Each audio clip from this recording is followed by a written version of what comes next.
So they've changed history, and they're doing it every day on Wikipedia. So that's not Jason's title, but I've been watching his videos now for about 6 weeks or so.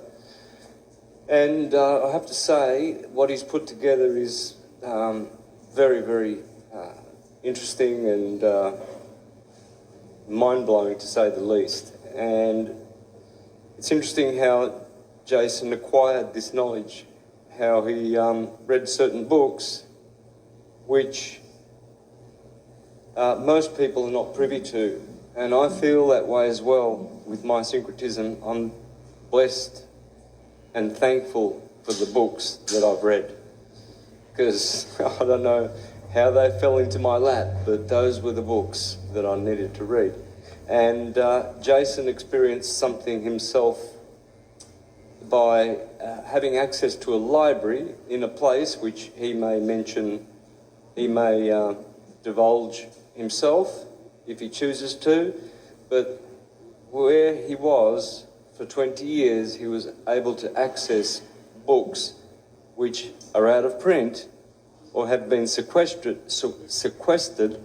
by the Smithsonian Institute, always looking out for history, they are, you know, the Jesuits, the Masons, etc. And they go hiding them, and you don't see those books anymore. So they've changed history, and they're doing it every day on Wikipedia. They're just changing things. That's phenomenal. And it's amazing that in 5,700 years of recorded history, for which we have dates, and I have recorded in my Chronicon, we have 23 or 24. I got some new ones, so I'm not really sure where I'm at. But we have 23 or 24 different 138-year periods. And there's only 46 in that time period. That's phenomenal. The reason it's phenomenal is because thousands of libraries have been destroyed. Thousands of book burnings, purges. Christians blame the Muslims, and Muslims blame the Byzantines, the Eastern Orthodox Christians. And the Romans blame the Carthaginians, and the Carthaginians blame the Romans. Phoenicians had vast libraries. They blame the Italians and the Greeks for stealing their copies. Library of Pergamum, it was sold to Carthage. Romans ended up getting that. They burned a bunch of those. Christian book burnings went on for over 1,000 years, and that was absolutely necessary. It was necessary because when the Christian chronographers like Justin and Augustine rewrote all the histories for Constantine and added in all these pseudo-histories that didn't even exist concerning Jesus, and they added in all these miracles and all these apostle deals that never were in the original text. They had to rewrite all these other books in order to lend it credence. Unfortunately, we have busted them. Scholars now know which areas of the books of Josephus and Philo-Judaicus and other ancient texts, Tatian, Tacitus, Julian, where all the forged texts are. We know this now, and it's easy to discern, because what the early Catholics, Roman Church didn't take into consideration was that 1,000 years later, archaeologists would begin opening the tombs and catacombs of many people in Rome and surrounding areas in Italy, Vesuvius and Pompeii and Herculaneum, and we have a bunch of copies of those books. Books have been discovered. Even new books by Livy, it's all been discovered, and we see what the original copies convey. One drop in a pool of water sends wave rings out. The wave rings on one side are equidistant from the wave rings on the other. They carry the same information, but in two different directions. When you introduce a second, a third, a fourth, a fifth drop in the same pool, the sequential time-space continuum that we experience, now we have concentric wave rings creating interference patterns. Events change as they are passed through these conjoined patterns, but they still remain the same in their timing. This is what I study. I study history through isometric analysis, date sequence prediction, my own OPHUS algorithm, which employs some of operations. But there is no way that everything I'm telling you or have shown you on my channel in all hundreds of my videos, chapters in my published books that show dozens and scores of isometric projections all throughout ancient history, none of this can be actual historical events. We're looking from inside a construct at data that is being presented to us so that we interpret it in a certain way.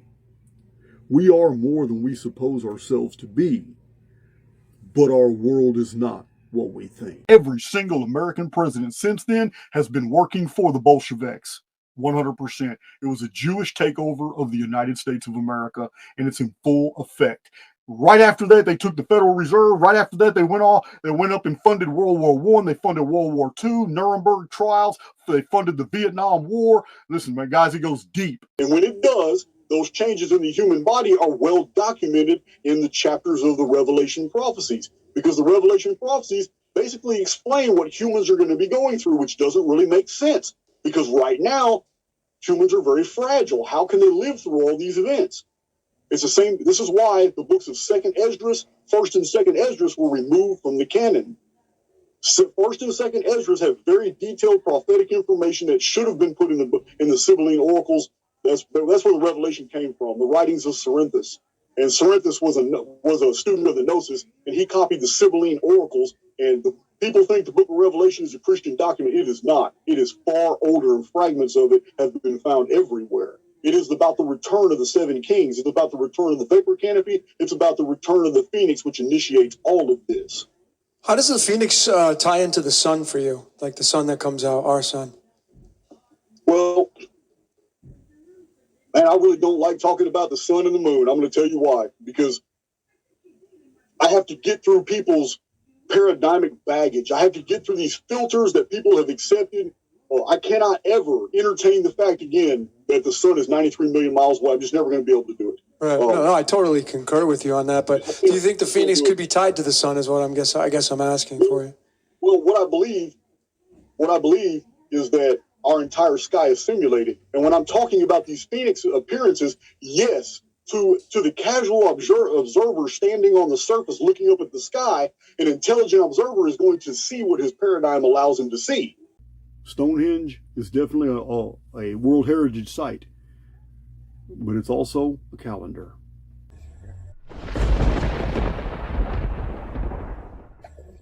In the year 1901, the locals deemed the Stonehenge site too dangerous for visitors after a heavy lintel stone fell. Sir Edmund Antrobus of the Society of Antiquarians had the largest stone re-erected in 1901. That this was performed the year before 1902 Phoenix visitation, all but erased from most official sources, is significant. The official story in the Bible of the Tower of Babel is a cover story. That we live in a simulation is evidenced everywhere. History just screams incident after incident after incident that we do live in a simulated environment. At one distant time, humans wanted to do something about it. They realized that they were in a containment field. They had the intelligence. They knew exactly what to do to break through this coding, because it is coding that contains us. They built a monument by the principles of sympathetic magic. In ancient times, the Great Pyramid was built on this principle, a 41-story high computer code designed to introduce an interference pattern into a holospheric coding that was basically a prison environment. Humans were immediately retaliated against. The Tower of Babel story is one of, there's absolutely no way that story could be true without us being in a holosphere. And the reason I say this is because the result of what happened. Our custodians, our keepers, decided that we didn't need to be in direct contact with each other like this. They even said in the biblical narrative that nothing shall be impossible to them. So they separated our languages. Hundreds of dialects and languages were created, and we could not communicate with each other anymore. Scattered across the earth, we built pyramids everywhere, trying to replicate what in the collective together we knew how to do. But we couldn't do it when we were scattered. There's no way, unless coding was changed, that groups of people would automatically overnight begin speaking languages that their neighbors can't comprehend. All the ancient texts assert that there was only one tongue and one speech in the old time. And this event, the building of a structure to the heavens to challenge the gods, is the reason why we have all these different languages and dialects. Only in a holosphere could this have happened. The event is well known as the Tower of Babel construction in Babylon. Perhaps they were building a gigantic ziggurat, I don't know. But the whole construction project was halted in a series of earthquakes and destructive fallout that came from the sky. 1/3 of the builders were killed instantly. Another third had lost their minds. And another third couldn't communicate with each other anymore, and they scattered around to their respective peoples. Now, this was 1899 before Common Era, BC. But in 1899 AD, the ruins of Babylon began to become under the light of the German archaeological projects, and they began excavations in the Near East at Babylon in the year 1899 AD. Wow. This is also the precise year, 1899, that archaeologists found 35,000 Sumerian tablets in the ruins of Nippur. And this is where scholars have been able to fill so many historical records full of translations of these ancient cuneiform texts, like the Archaix tablets. Survivors, within 30, 40 years, the survivors were living in caves because that was the best shelter from the total cataclysmic sky fallout that they had suffered. They were safe in the caves. They were safe from the wild animals. They were safe from the people who had gone crazy and now hunting and eating each other. And they were safe from the packets of Neanderthal that were still running around the world, although they were highly depleted.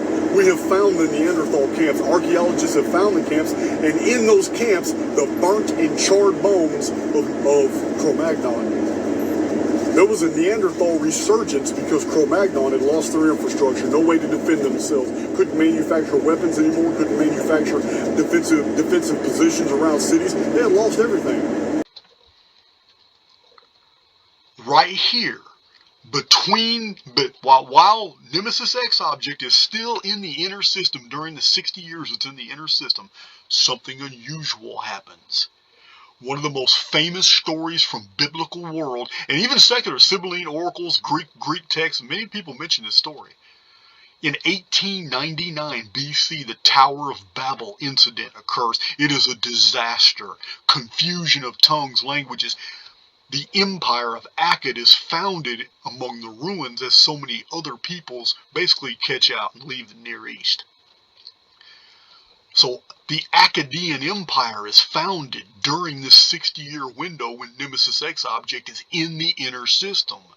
But also the confusion of tongues, languages happens while the people are building a pyramid or a monument.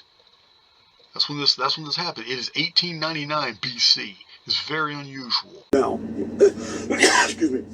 In the 19th century, some speculated that the city had been deliberately buried to protect its secrets, but this could not have been done by man, for scattered about the ruins were the remains of many human skeletons. If intentionally buried, it was done so by a mechanism for which science has provided no explanation. But we know these mud floods are an effect of the Phoenix phenomenon. In October 1902, vast amounts of smoke-like haze of unknown origin obscured all things at sea from the Philippines to Hong Kong and the Philippines to Australia. It was so thick it impeded navigation. This blanketing of the southern Pacific was only a couple weeks before a series of atmospheric fallouts that would not end until well into 1903.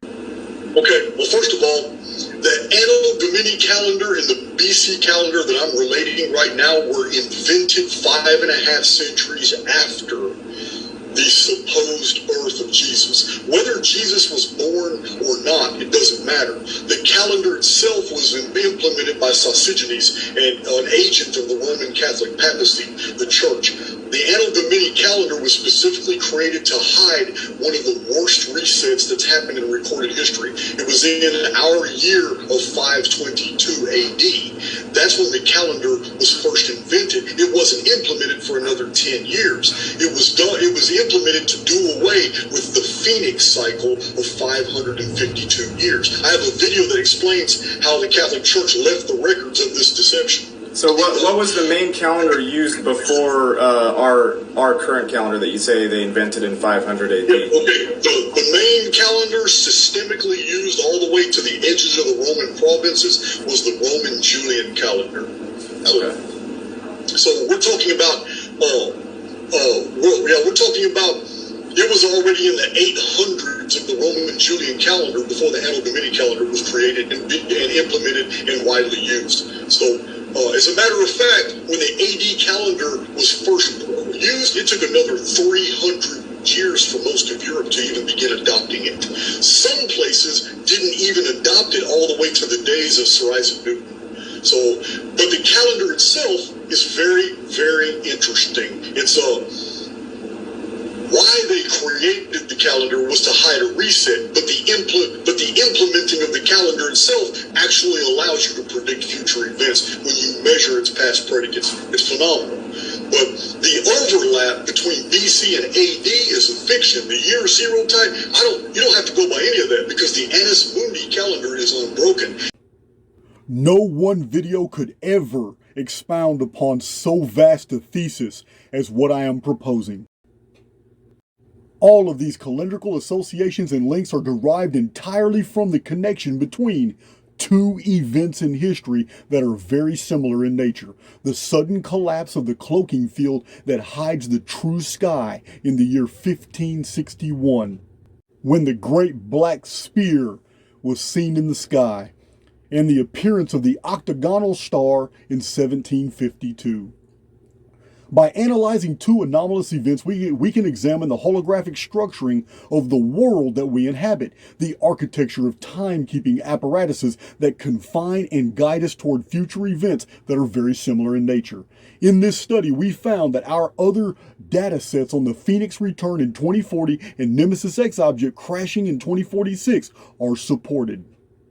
No one video could ever expound upon so vast a thesis as what I am proposing. But welcome to my world, my friends. You really have no clue just how deep this is going to go. My education was 8th grade before I ran away from home. And then I was 2 years on the streets before I got in a lot of trouble when I was 17 years old. I went to prison. I'm entirely 100% autodidactic. I am self-educated, and my education began long before I was incarcerated. It began because my mother is just real puritanical Southern Baptist. She's from a very small town, has very small, her world is very small. Even today it is. And she had a zero tolerance, no backup attitude, but hers was from a puritanical religious standpoint, but she made me read. I used to get in trouble as a kid all the time. My punishment was to go to the library and read books that she chose for me. And in exchange, my reward was once I read the book that she chose for me, I had to read, I could freely read one book that I wanted to read.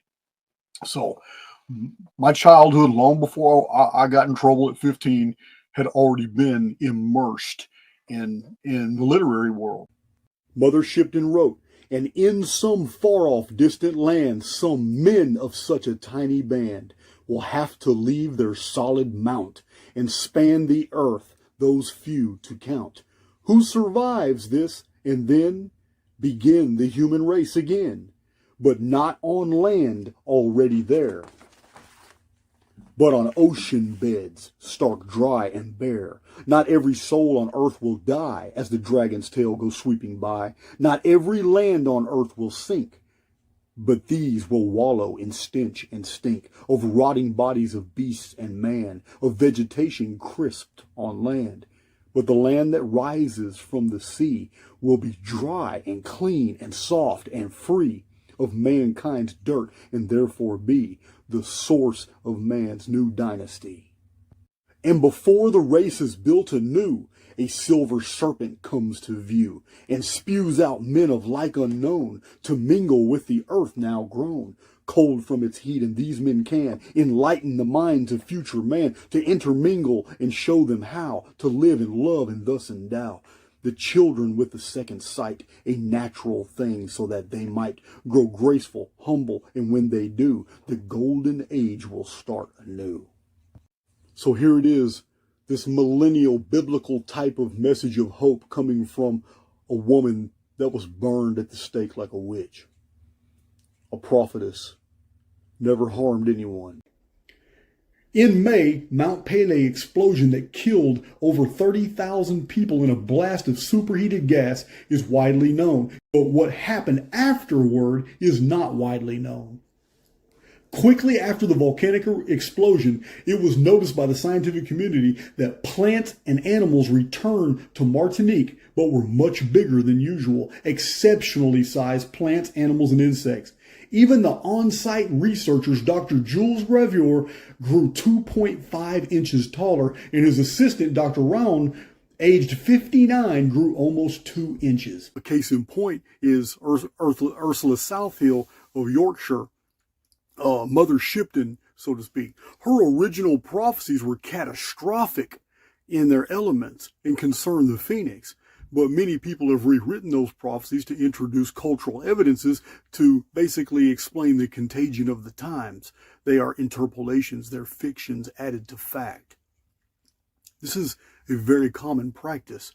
This is why the adept historian will go through and look from multiple different historical vantage points in order to establish the veracity of the text. This is how I've spent my life. What is that? That's 1908. That's 1907. Hold on. There's a mystery here, guys. Wait a minute. What is that? That's 1909. That's 1909. Okay, for anybody who hasn't caught on yet, I know there's a few of you in there. I try not to read real fast, because I know you guys can't hear me fast. 1898, 1899, 1899, 1900. September 7th, 1901. September 7th, 1901. What in the hell happened in the year 1902 that the editors of this magazine refused to put 1902 in there, or the year that Nostradamus mentioned, 1903? The track record of the Roman papacy is full of forged documents, whole histories that were rewritten. Scholars have discovered in numerous false statements, pseudo-histories, and forged documents dating even before the infamous donation of Constantine, where the papacy basically stole authority and wealth by claiming Constantine willed the church his empire at his death. This is a very significant point. Archaix acquired the kingship, and although other civilizations fell or were retarded in their development or suffered cataclysms, Argos and Mycenae flourished. As in fact, in the actual archaeological record, historians and scholars have noticed the great changes from linear A to linear B, and how Mycenae all of a sudden became a trade empire almost overnight, taking over the old Minoan civilization.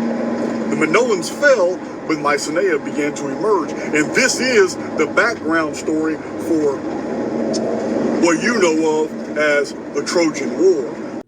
The Great Phoenix Cycle was 552 years, which was 138 times 4, and 552 years divided by pi, 3.14, is 175.7 years.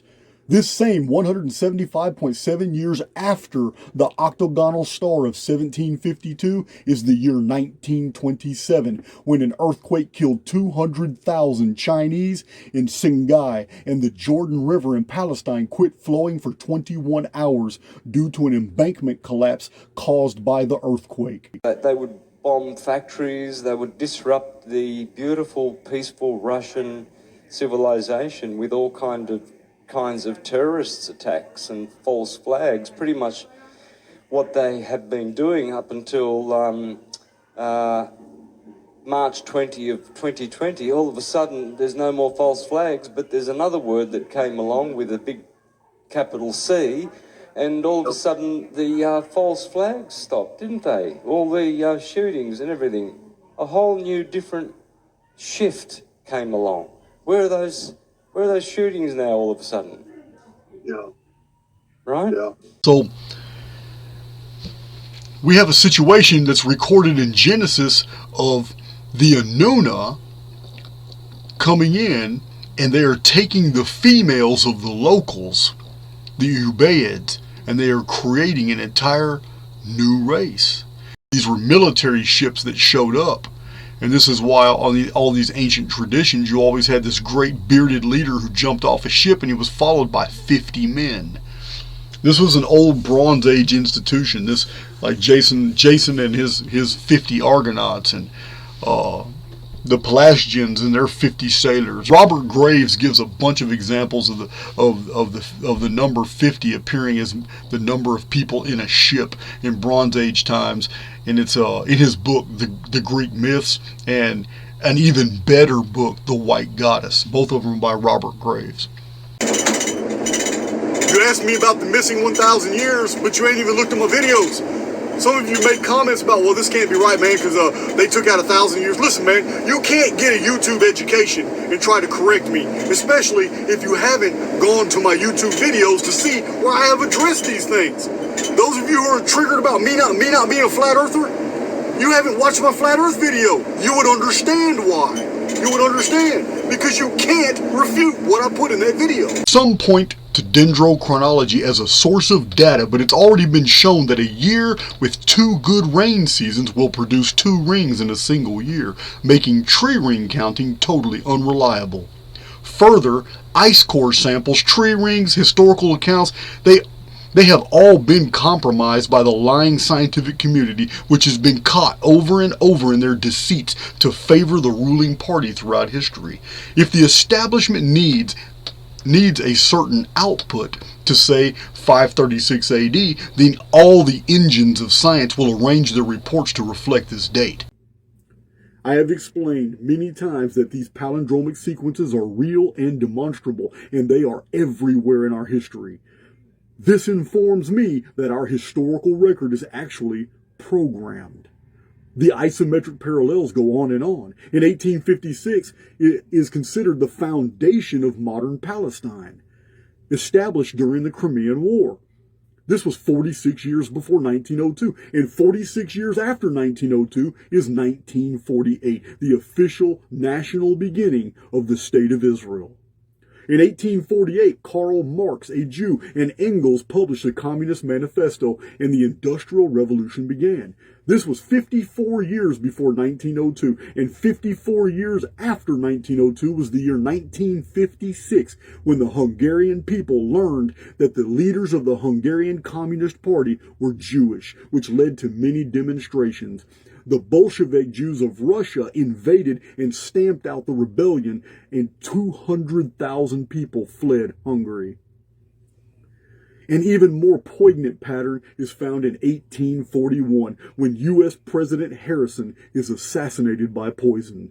Though this history has been scrubbed, there is still researchers who claim this was murder, not pneumonia. This was 61 years before 1902, and 61 years after 1902, we have the evidence of an isometric projection that was indeed an assassination. This was 61 years after 1902, which was 1963, the assassination of President John F. Kennedy. I tell you guys all the time, our world is not what you think. Those people are going to suffer some horrific shit. In the 6.6 years between the appearance of Phoenix in May 2040 and the appearance of the Nemesis X object in November of 2046. The Nemesis X object, referred to as wormwood in the book of Revelation, which was copied from the Sibylline oracles, which was taken from the writings of Cerinthus, which was copied from the old Greek prophecies, borrowed by the Christians and put into the Revelation, is very accurate. Just like David Davidson predicted, knowing nothing about Nibiru, knowing nothing about Anunnaki, knowing nothing about the Nemesis X object or the chronology that I have documented that goes back 6,500 years and ends in 2046. It is a full departure. It starts the abandonment and shock period, which is 408 years to the Great Flood. The same 408 years remembered in ancient American traditions belonging to the water sun age. Remember, this is a vapor canopy. This is partially the water sun age. During these 60 years, right here, the Anuna vanish and post-technolithic period begins. Post-technolithic period is not like the technolithic period. The technolithic period was from 3439 BC to the building of the Great Pyramid. Once the pyramid was complete, this entire race of people vanished from the historical record. Christian rulers have a really bad track record of destroying entire libraries. They've even blamed the Muslims for doing it. And yet, I'm not Islamic, I am not a Muslim, but I know my history. And I know that the greatest preservationists for over 900 years, preserving all the writings and books, translating them into Latin, into Arabic, from Aramaic and Hebrew, rabbinical Hebrew, and Paleo Hebrew, translating them into other Semitic languages and even Latin. It was Arabic scholars that preserved many of the books of the old world. Are they? There is a prevailing theory among patriots and many people, man, it's blasted all over YouTube, that there are underground military bases and facilities, man, that are being taken out by the good guys, the white hats. And I want to clarify that there is a lot going on in our underworld, but I don't believe it's what you think and what you're being told. These intermediate periods are a very clever way that scholarship hides resets. In numerous presentations of mine, I've explained to you guys about these intermediate periods that scholars like to throw in our history books. We need to call them what they really are. There are several of them. There are intermediate periods for the Hittites, for the Amorites, for the Assyrians. There are intermediate periods for the Egyptians too. The Egyptians have 3 of them. There are intermediate periods for the Greeks. These intermediate periods are a very clever way that scholarship hides resets. I have investigated many of them. One of the major ones for the Western world that I have told you guys about in numerous presentations is the Great Mediterranean Dark Age that lasted 350 years. We're going to start with that here, because as soon as that 350-year period was ending, that's when we have the rise of Hesiod, who wrote Works and Days, and Theogony. And we have the rise of Homer and later Greek historians and mythographers like Theognis. And there's so many of them after that. But the first ones are the ones we're going to focus on here, because I've been telling you guys in multiple presentations that the stories that we're getting from the ancient world were coming through more primitive filters, and that people who had lost their infrastructures were attempting to convey more advanced materials to us, but they only could do so from their present frames of reference. These are people who lived centuries after more sophisticated civilizations that had totally collapsed. And this is what we find with the Great Mediterranean Dark Age. I'm not some guy narrating a story and not providing you the source materials, because you can get them. You can verify everything I say. So, the Phoenix phenomenon It's very much a part of the simulacrum itself. And to educate you new guys, the simulacrum is our present existence. It is an editable existence. Well, we had World War II was absolutely 100% pre-planned. The whole entire episode was there was nothing sporadic about it. It wasn't like a steady crescendo of building events that eventually led into this international conflict. The money had changed hands and financed all the key players like Japan, Italy. All this had been done as far back as 1929, when the World Banks had decided, look, we need to fund this next war.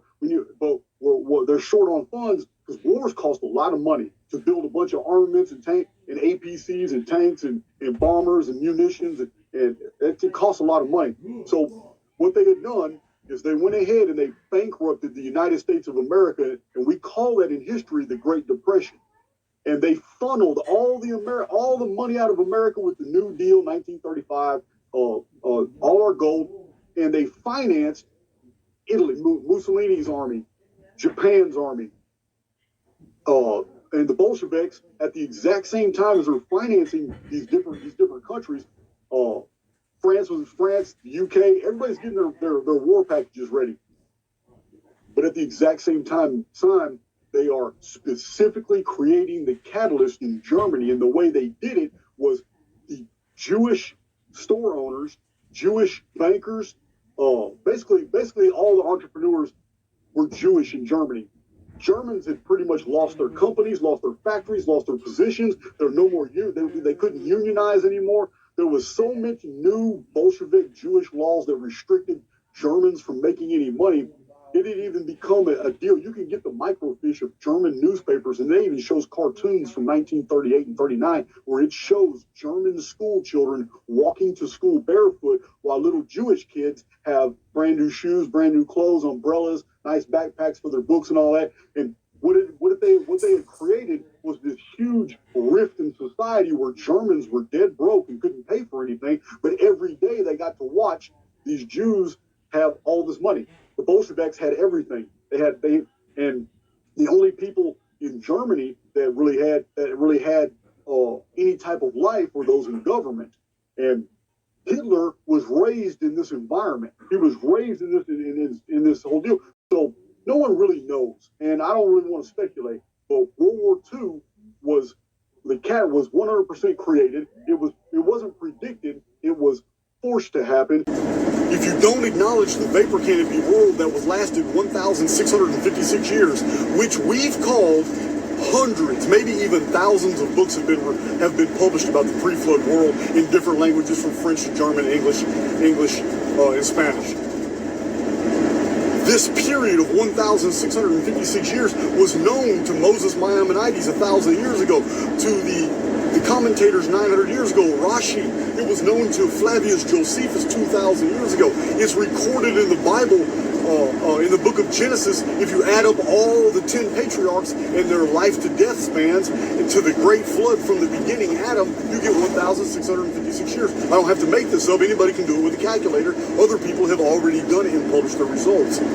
This 1,656 years was so fascinating to the ancients because it was a period of history unlike any other. What happened around 1890 that had them scrambling? Wow. So real quick, the last two things I wanted to discuss was, his name is Mike Guadagnoli, I believe. And he's probably listening, or he will listen later. But he's been following the research, but he came up with something pretty profound, something I missed. And it's easy for me to miss. His initial comment, which he went back and redacted with even better information. His original comment, I captured it off.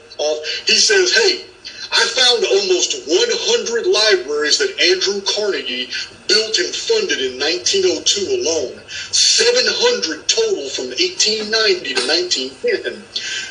So he says, that bastard, LOL. Whatever happened before then, they were like, quote, okay, we need to control all these state libraries and in many instances colleges. That was his initial comment. But he came back and redacted it with more information that's profound. 2,500 Carnegie libraries between 1883 and 1930. So far, 850 come between 1890 and 1902. 1,500 in America and almost 700 in the UK. More coming. I get boots on the ground, and I checked out 2 of them this morning. Now, he says, I have 16 of them in my own state. So, he goes on, talks about how Carnegie funded. I don't want to read all this, it gets long, but he goes off and talks about how it was basically a blackmail type deal. The Carnegie Institute was funding a bunch of these libraries, but making individual towns pay for their upkeep and all that, which makes sense. But the real point the real point here is, why all of a sudden was there a need to put out all these new libraries? You said 1,500 libraries in that time period? Yeah. What's interesting is there were many places that said no. I think there were a few holdouts who didn't want to help Mr. Carnegie. For instance, Richmond, Virginia denied him. And when he wanted to build 125 libraries in Canada, this happened right around 1901. They initially said no as well, but gave in less than a year later. So that's 1902. He spent $45 million. This is 1902. However, this was between 1883 and 1930, primarily 1890 to 1910. If one allows for inflation, the number is astonishing. It's very obvious that I'm still quoting this comment, this guy named Mick. It's very obvious that they were trying to control all the information flow. But why? What happened around 1890 that had them scrambling? Wow. It's called Tartarus, and it's another clue as to what really unfolded in the ancient world. Tartarus is a unique word. It's a compound. Tar means west, but when you would double that word up in ancient Greek, tartar means west-west. Tartarus actually means the far west, but all the descriptions of Tartarus are in the underworld. So I need you to remember now. Remember, guys, if you're not following me, it's because this video was for Archaix veterans, so you're going to understand what I'm about to say right now concerning Tartarus and the need to go hide in the underworld from something that was coming from the heavens. Remember, guys, remember in 3439 BC, the appearance of the Anuna for the first time in the old world. They came from the ancient Americas. As we become more sophisticated in this interchange between another dimension and our own, this communication becomes more elaborate. These agroglyphs take on more forms. Geometrical designs are no longer circular. They're no longer rings. Now they're huge geometrical patterns. They're forms of communication. It's those secretive creatures that operate in the darkness of forests that come out of cave entrances. They come from the underworld to design these patterns. Well, what's astonishing is that, although he thinks it's the biblical flood and it's not, the Gihon flood is the one flood we know very, very little about. I'm going to show you why. Look at this chart right here. Now, on this chart, what you're seeing is at 3439 BC, there's the Gihon flood. 1,200 years later is the biblical flood of 2239 BC. And 552 years after that is the Ogygian flood. I have 2 chapters in my books.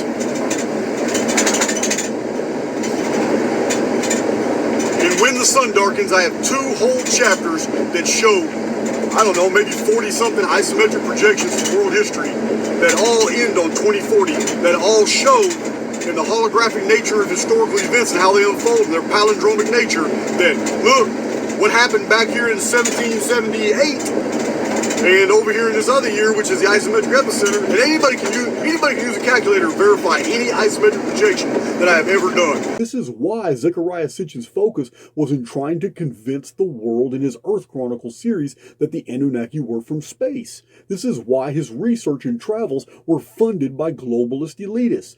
This is why the media promotes the space race narrative perpetuated by the elitist organizations like NASA and SpaceX. This is why platforms like YouTube and others push channels and content creators who promote the ideas of space being an option for colonization. But I assure you, our world is not what you think. I have shown in videos and notes that variable stars are not real luminaries, but very local objects that coordinate attacks against our world, projecting phenomena like Phoenix disasters to induce resets, volcanic activity, quakes, and even affect human populations.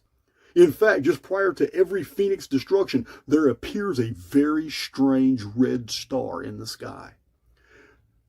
The next variable star cataclysm to occur is May 2040. But I assure you, our world is not what you think. Zeus was not a benevolent god. He was a liar. He was a womanizer. He had no problems issuing curses, eternal damning condemning people for eternity. He had no problem doing any of this, changing people from humans into animals, transforming humans into monsters.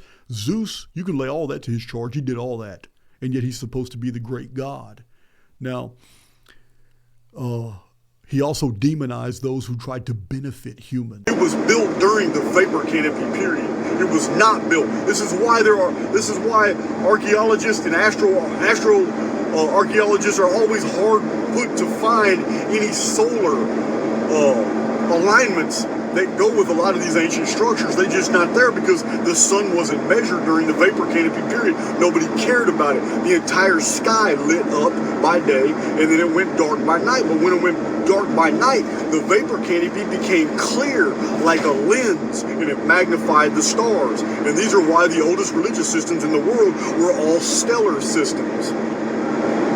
They didn't care about the sun. Something so terrible that according to the Greek mythographers, Mother Earth herself schemed against Father Heaven.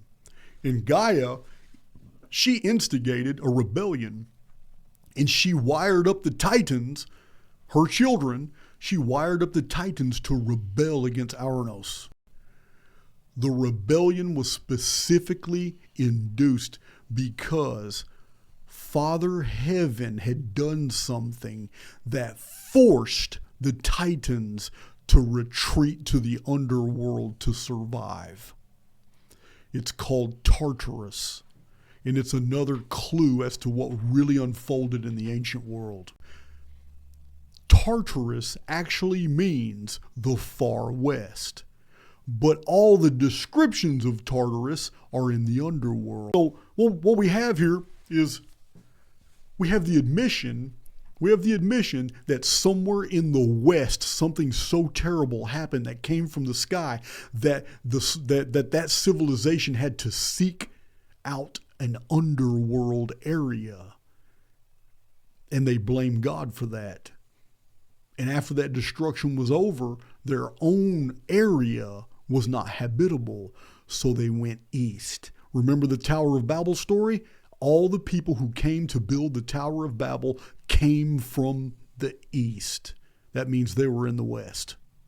So this is so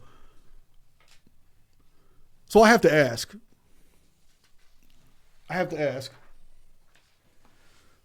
what could have happened in the past that was so catastrophic that it would have required a whole civilization to bed down underground and not come up for a while, and then when they came up, seek out an entire different hemisphere to colonize. I made 3 Trump videos explaining the future of America and the future of Democratic Party and the future of the socialist movement in America, and I stand by them. Socialism and the democratic movement in America is going to collapse hard. United States of America is going to return to constitutional core principles. I see it coming 100%. I see United States becoming, once it becomes free from international affairs and becomes more isolationist, its wealth is going to be unimaginable, and it's going to create a Sodom and Gomorrah state, a hedonism state. And it's going to continue to 2046 unabated. Everywhere craft and deception shall contend with freedom and justice. The Frisian prophecy of the last days is equally interesting. It reads, "One bad time is passed by, but there's still another coming. Eartha has not given birth, and Waralda has not decreed it. It comes from the east, out of the bosom of the priests. It will breed so much mischief that Eartha will not be able to drink the blood of her slain children. It will spread darkness over the minds of men like storm clouds over the sunlight. Everywhere craft and deception shall contend with freedom and justice. Freedom and justice shall be overcome, and we with them. But this success will work out its own loss. Our descendants shall teach their people and their slaves the meaning of all three words. They are universal love, freedom, and justice. At first they shall shine, then struggle with darkness until every man's head and heart has become bright and clear. Then shall oppression be driven from the earth, like the thunder clouds by the storm wind, and all deceit will cease to have any more power over the earth." So in the end, we have from the Frisians, ancient Frisians, a manuscript that describes two global cataclysms that mirror the Phoenix episodes, promises a third cataclysm in the last day that will be followed by actually a redemption of the earth, a message of hope. Scholars have found whole books forged and have isolated hundreds of false statements in the writings of Eusebius and Augustine, as well as other church fathers. There is also the proven historical fact that agents of Rome have actively destroyed thousands of history and religious books and retained copies of some of them penned by their own scribes.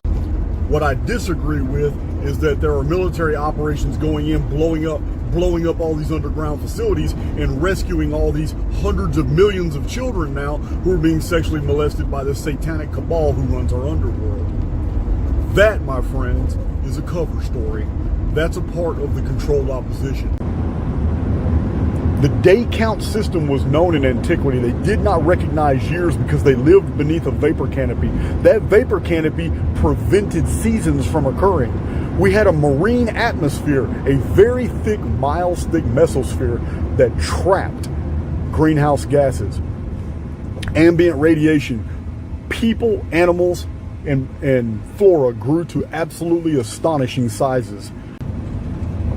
Now, this leads off into many theories on vibratory mechanics. There are some pretty good books. This video is not about the levitation of ancient monuments and all that. I don't care about all that. It's how they did it doesn't mean anything to me, because I know the world they lived in was fundamentally different than the worlds that we have today.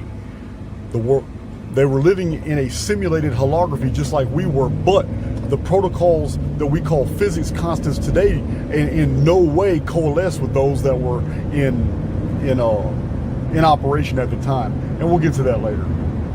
The physics constants we have today, widely known, 1.618, the phi, the golden mean, pi, 3.14. Those are universals, and they transcend all the simulations. However, we don't have a vapor canopy anymore. We don't have 80% more enriched oxygen in our atmosphere. We don't have this massive layer of carbon dioxide in the atmosphere anymore. Our world is way different than it was in their time. And this allowed them to do things that we cannot do today. We cannot replicate today. In 1871, in Franco-Prussian War, a coalition of German states defeated France and ended with the unification of Germany 31 years before 1902. But 31 years after 1902 was 1933, when Adolf Hitler is awarded Chancellor to unify Germany and initiate the Third Reich. Whatever you do, do not have any fear. I see someone here mentioned, because Jason said that in 2040 we're going to, have more oppression and less freedom, etc. You've got to remember, guys, that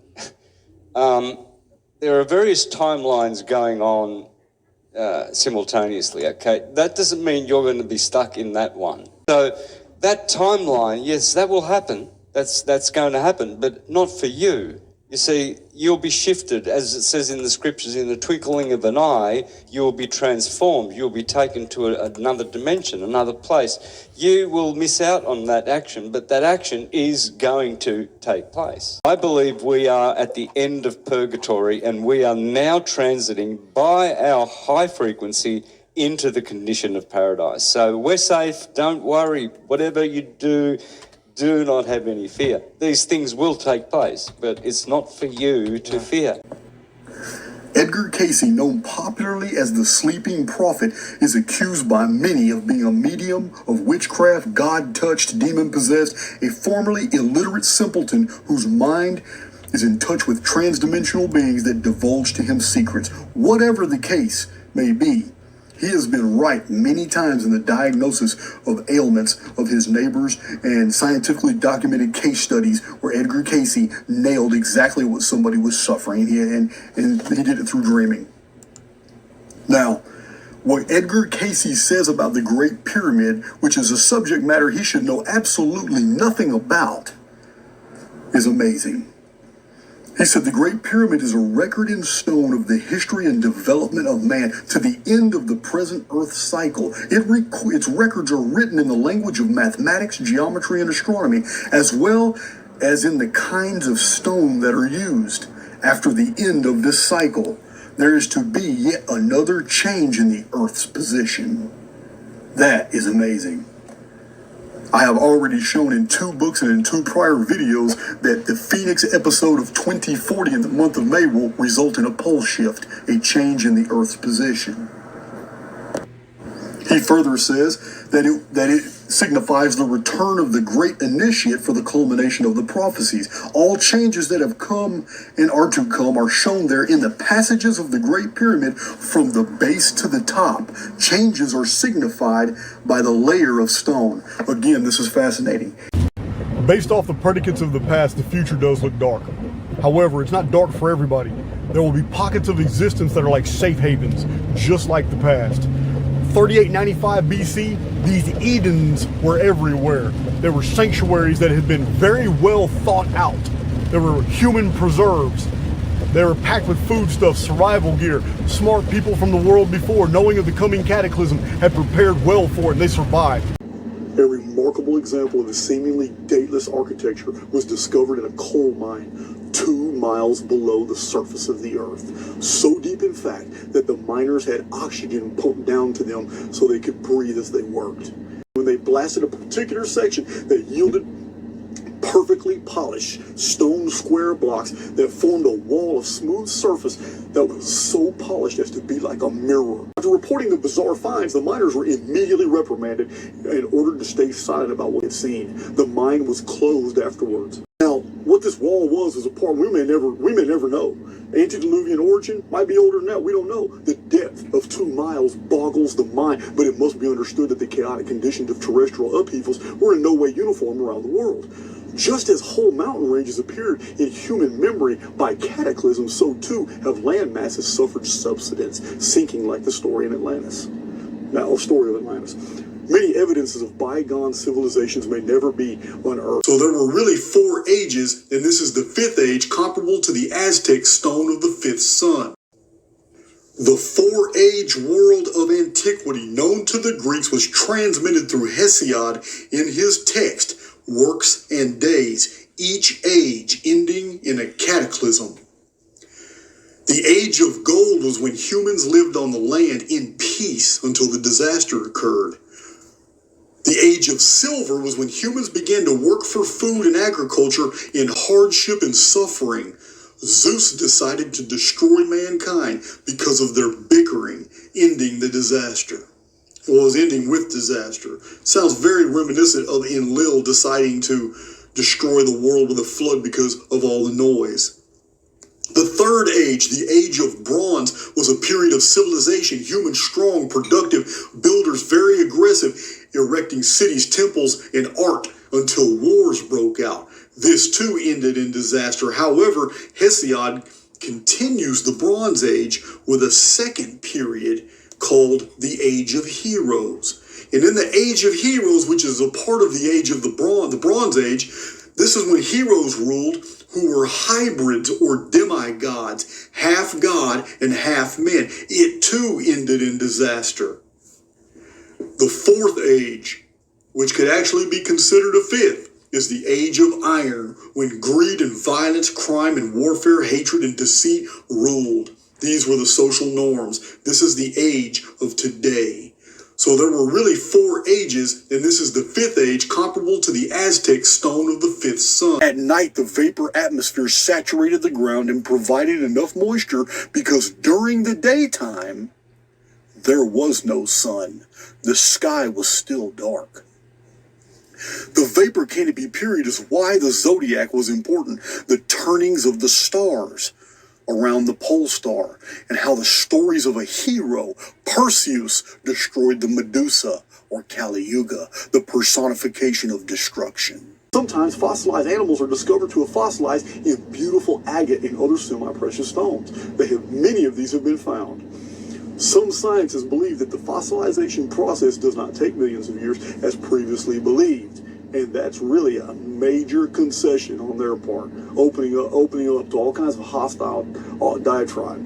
But they say that fossils might take thousands of years, being adequate time for an organic life form to petrify. A concession, but not an explanation for the existence of the fossils. Which led to my next shock.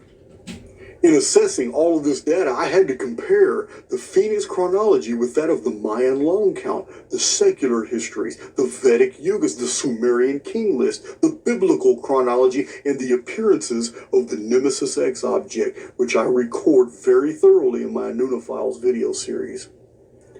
I overlaid these timelines over each other on a poster into one synthetic timeline and future of our world, and then found it replicated in the measurements of the Great Pyramid of Giza.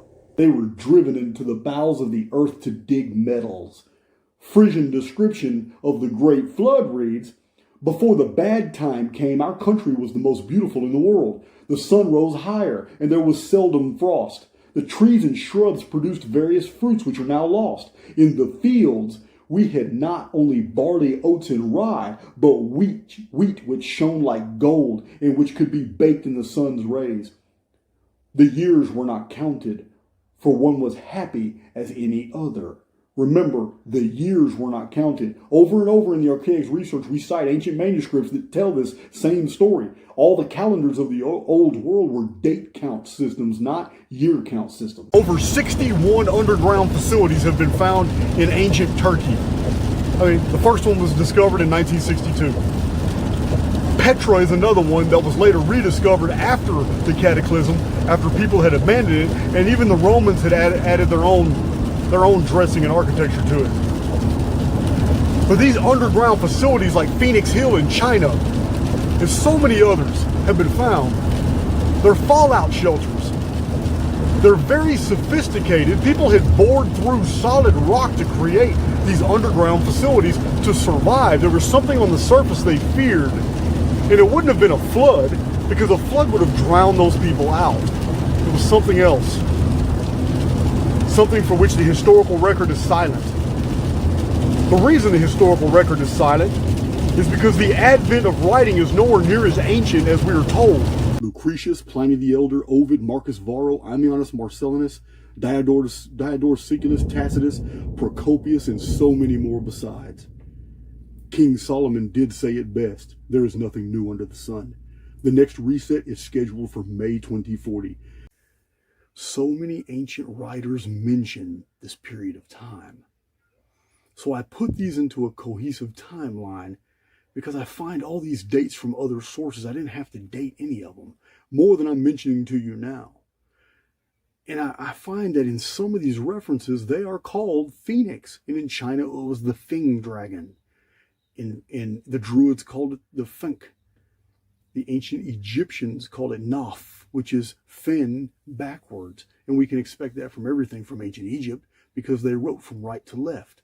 Whereas they borrowed materials from other cultures that all wrote from left to right. That's why we have the Egyptian goddess Neith, but in the West, her name was Athene. It's the exact same word backwards, just like Naf in Phoenix. All over the world has been found evidence that we humans have experienced the same explosion of technological capability over and over and over again. The ancient Vedic records have detail-specific flight manuals in Sanskrit and descriptions of aerial battles using machines and even atomic weapons.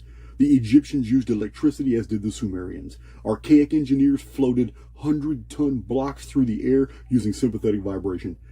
The Great Pyramid was built using geopolymers, diamond-tip drills, and hydraulic combustion. At Knossos in the Mediterranean has been found many drainage ditches that employed the science of hyperbolic curves. The astonishing complexity of Cambodian temples cannot be replicated with our current technology. They are truly mysterious even today. The history of our world is nothing like you've been taught. Again, it's absolutely amazing.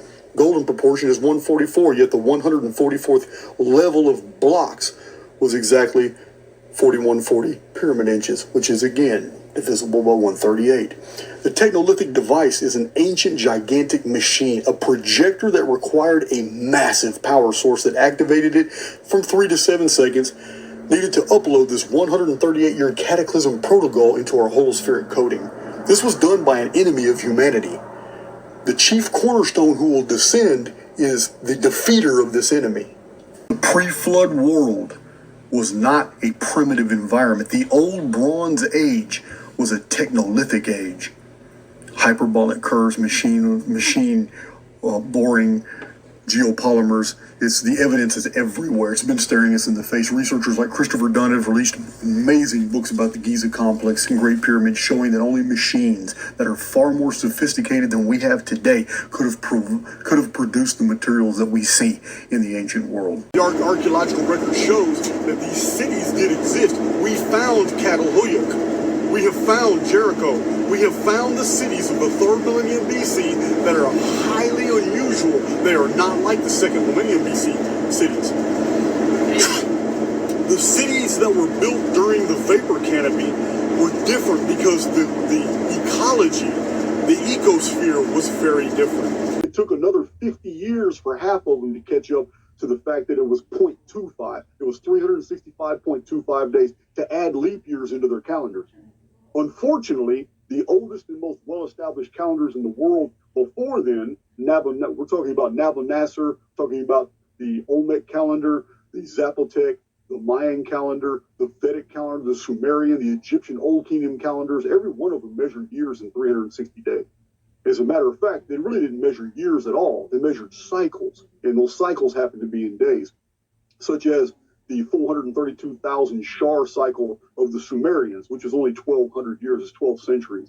Because almost every Sumerian day, this is where Zechariah Sitchin pretty much polluted the minds of every single person that follows him.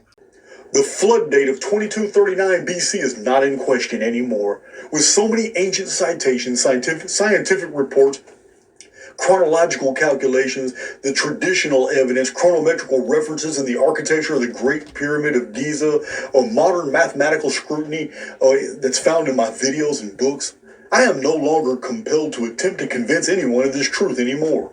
In fact, we can set aside every single piece of evidence and proof we have that the Great Flood was in 2239 BC and just simply rely on the Phoenix chronology of 138-year resets, mud floods, and cataclysms, and still we get 2239 BC as the date of a vast destruction. In 2239 BC, every civilization on Earth suffered a reset. The fact that it was widely remembered as the single worst catastrophe in human memory should not be surprising once we realize that it is the nexus that connects the Anunnaki neurochronology of 600-year periods to the 138-year appearances of the Phoenix. That the nerve system and Phoenix chronology converge on this fateful year necessitates a closer examination of how these two systems interface throughout the centuries and millennia after the flood. The Hopi describe it as a super construction. It's the Maya said that time will collapse, and it's just a whole new way of viewing time, according to the Maya, will happen at the end of the calendar. And that was what was wrongly predicted for 2012, right? What you're saying is 2046. Yes, that's what everybody said was going to happen in 2012, but I had released a book in 2011 explaining that the arithmetic that was done for the Mayan long count in 1952 by two scholars was an error. I corrected the arithmetic and published a book in 2011 about it. Actually, I wrote the book in 2005 and 2006, but it took my publisher a few years to get the book out. And luckily, it was released right before 2012 in 2011. Oh, nice, nice. My point is, 2046 is very well documented. People have been showing me that Douglas Vogt of the Diehold Foundation, he produces the same date, but so do other people. But it's not that they produce the date that's important. What's important is all these data sets lead to 2046 as being this event, but that's 2046 on the Anno Domini calendar. But 2046 on the old world calendar, the Annus Mundi calendar, was the exact year that a mass amount of destruction just laid waste to the cities of India, Pakistan, the Near East, Egypt, and it was 2046 Annus Mundi, which was the year 1849 BC. Now, but in 1849 Anno Domini, we have some very peculiar things happening. I don't know, and I'm not qualified to say it yet. I have suspicions, but something happened around 1849 AD that completely changed everything. And whatever happened, it took us all the way to 1890 to finally recuperate. 1561 was an interesting year. The infamous Northern Prophetess, Mother Shipton, died. She had predicted in her poem the return of the sixth sky dragon, which is the same as the sixth seal of the Revelation, and she dated it a century after a world war, which would be 2040. She said it would quickly return to punish mankind, and I show this as being 2046 in many independent data sets. In other posts, published books, and in our videos, we have shown that the Great Flood of the biblical and the worldwide tradition is by many sources dated in the month of May and in the year 2239 BC, something that has been verified in a huge published document, peer-reviewed by the scientific community in 1998, where over 30 geologists and other archaeologists and paleobotanists all agreed that some devastating event around 2240 BC totally reset every single human civilization on this planet. It was this date, 2239 BC, that the Giza complex, the Great Pyramids of Egypt, were partially buried in sediments and salt water in the Mediterranean Sea, the new Middle Earth Sea. The Sphinx would remain underwater for 340 years during what's called the Egyptian First Intermediate Period, until 1899 BC, when an earthquake would push the Mediterranean coast northward 108 miles, leaving behind the delta. Now, the suddenly appearing aspects of our present everyday infrastructure are starting at the same time indicates in the holofield that they will terminate as abruptly as they appeared. This means that in 2040, the Phoenix appearance will not be quiet as it was in 1902. It will be an epic catastrophe that will suddenly end power grids, fluorescent lighting, assembly lines, manufacturing, automobile use, department stores, fast food, restaurants, instant foods, beverages, recreational activities, sporting events, oil or natural gas production, theaters, schools, toys, technology, medicine, treatment, surgery, radio communications, aircraft, libraries, public transportation, women's rights. U.S. and Britain will be crippled. The return to coal use, collapse of law and order, genocides, migrations to newly appearing regions formerly under sea. In 2239 BC, Phoenix reappeared, darkening the sun for days as meteoric rain, red mud, geologic upheavals, and whole land masses sank beneath the oceans. Every civilization was reset, and numerous new calendars suddenly appeared in Old Bronze Age at this date. Frank Joseph, in one of his modern published books, notes that in 1998, Several scientists from various fields met and concluded that a cataclysmic event occurred in 2240 BC, so terrible it interrupted every old Bronze Age culture. This is approximate, but it's 1 year within the Phoenix date of 2239 BC. But in 2040, it's going to wreck shop in Asia. But 138 years after that is 2178. My Archaix veterans, you already know about 2178. That's when the simulacrum totally collapses and reboots, and it goes right back to the beginning with everybody in it starting over with the Genesis Adam and Eve reset. They got to live through all these lifetimes again trying to make Exodus. No human architecture has ever been found dating to the 4th, 5th, and 6th millennium BC. Not even Göbekli Tepe dates to the 5th millennium BC. The fact that a settlement was buried in layers of mud is not evidence of high antiquity. Every calendar in the entire world changed. Every civilization quit keeping time the way they did and imposed a new dating system. 365.25 became some weird interference pattern that was assumed into our coding, and we perpetuate it today. But all throughout antiquity, only one calendar stood. It was transcontinental. It goes back thousands of years. It's encoded in all the archaeoastronomy sites, all these megalithic mound builder sites. They all knew a 360-day year. They never added 5 days. It was only after 713 BC that this new calendar appeared, this new way of timekeeping appeared. And it happened simultaneously with nations that had absolutely no contact with each other. Again, a reset, holospheric interference, you decide. But it's beyond coincidence. What happened was a Phoenix episode occurred. That 930-year civilization was ended abruptly in a single day by a massive cataclysm. The older Babylonians had records of these people, and they called them the Adamu. And the Jews copied those records, and they invented the name Adam from Adamu. And they said in the book of Genesis that Adam lived for 930 years, and then the sun darkened and he died. That's not what happened. What happened was a Phoenix episode occurred. The sun was blotted out, red mud raining all over the earth, meteoric impacts, which were actually probably weapons. The entire civilization was decimated. This is the origin, because the descendants of this civilization are the Anunnaki. Zecharia Sitchin inflated it into hundreds of thousands of years, but I have shown you guys proof after proof after proof from the scholar Eudoxus and Diodorus Siculus and many others that the ancients had no concept of years. Years did not matter under a vapor canopy because there were no seasons.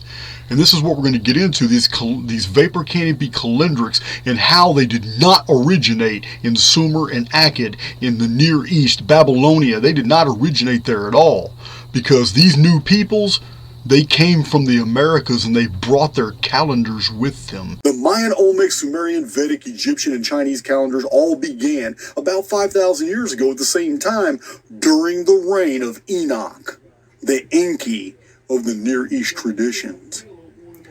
Those scholars are aware that the oldest timekeeping systems were stellar calendars, and although ancient writers like Eudoxus and Diodorus Siculus warn us that earlier writers corrupted days and lunations of the moon into years, there is an entirely different reason why we know that all these calendars were days. Though we know the Hindu scholars recognize the anomaly that the Kali Yuga was both a 432,000-year period and a 1,200-year period, they do not know what I'm about to reveal. 432,000 is simply 360 times 1,200. But the one fact that unveils the truth about these calendars is that every one of these calendars began during the vapor canopy period. No sun was known to the people of this period. A violet sky held up an ocean above. It was in the book of Genesis called the firmament. There was no rain. Air pressure was different. Plants grew to astonishing sizes, packed with minerals and vitamins. So in the ancient mindset, we have these 600 year periods, but the year to them was 360 days. It was the degrees of a perfect circle, 360 times that the sky turned. Because remember, these are the earliest calendars of the world did not factor the moon, the sun, didn't care about none of that. The oldest calendars we have on record counted days, and they used those day counts as revolutions of the stars. This 3103 BC Kali Yuga start date is also found descending into the pyramid rather than going up to 1902. The descending passage is 4146 inches and ends 302 inches from the central axis of the entire monument. This provides us the year 1346 AD, in the worst year of the Great Black Death Plague that killed a third of humanity.